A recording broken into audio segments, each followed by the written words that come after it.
Hi friends, cauliflower தொக்கு எப்படி செய்யலாம் வாங்க பார்க்கலாம். தேவையான பொருட்கள்: காலிஃப்ளவரை வேக வச்சு எடுத்து வச்சுருக்கேன். கடுகு, சோம்பு, கருவேப்பிலை, ஒரு பச்சை மிளகாய், 4 பல்லு பூண்டு, ஒரு 2 பெரிய வெங்காயம், தக்காளி அரைச்சி வச்சுருக்கேன். இறக்குறப்ப கொத்தமல்லி, தேவையான மசாலா, வீட்டு சாம்பார் பொடி, கரம் மசாலா, மிளகாத்தூள். இப்போ வாங்க, நல்லா சட்டி காஞ்சிச்சு. தொக்குனால கொஞ்சம் எண்ணெய் நிறைய பண்ணியிருக்கேன். இப்போ எடுத்து வச்ச ஸ்பைசஸ்லாம் போடுறது.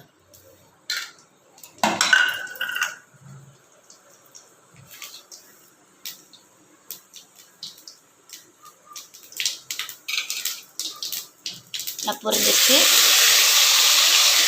கருவேப்பிலை, பெருங்காயம், பச்சை மிளகாய்.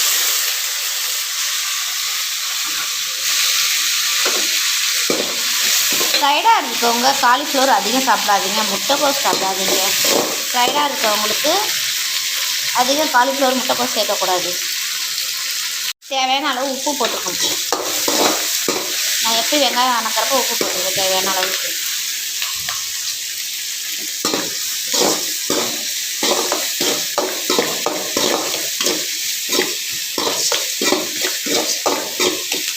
வெங்காயம் பொண்ணுடவா வணங்கினோன்னே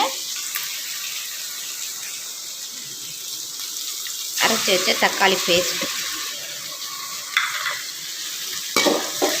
இது நல்லா தொக்கு மாரி, தக்காளி தொக்கு எப்படி செய்கிறோம் அதே மாரி தான் இது. அப்படியே தொக்கு மாரியே செஞ்சு, நல்லா தொக்கு செஞ்சு அதை இறக்க போகிற நேரம். ஏன்னா காலிஃப்ளவர் ஆல்ரெடி வந்துருச்சு. இப்போ ஸ்பைசஸ், மிளகாத்தூள் ஐட்டங்கள் நல்லா காரமாக வச்சுக்கலாம். 10 நிமிஷம் செஞ்சிடலாம். இது அப்படியே டக்குன்னு சப்பாத்தி கூட வச்சு சாப்பிட்லாம். சுட சுட சாதத்தில் பறித்து சாப்பிட்லாம்.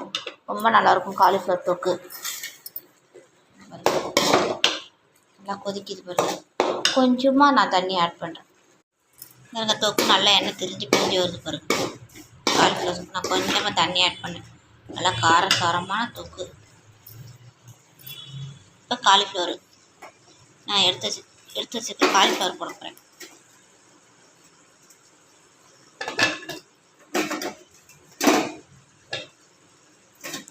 எப்பயுமே காலிஃப்ளவரை நான் சுடுதண்ணில் வேக வச்சு எடுத்து வச்சுட்டேன். நான் நிறையா தாட்டி இதை போட்டு காட்டியிருக்கேன், காலிஃப்ளவர் எப்படி வேக வச்சுட்டு ஆட் பண்ணுங்கிறத.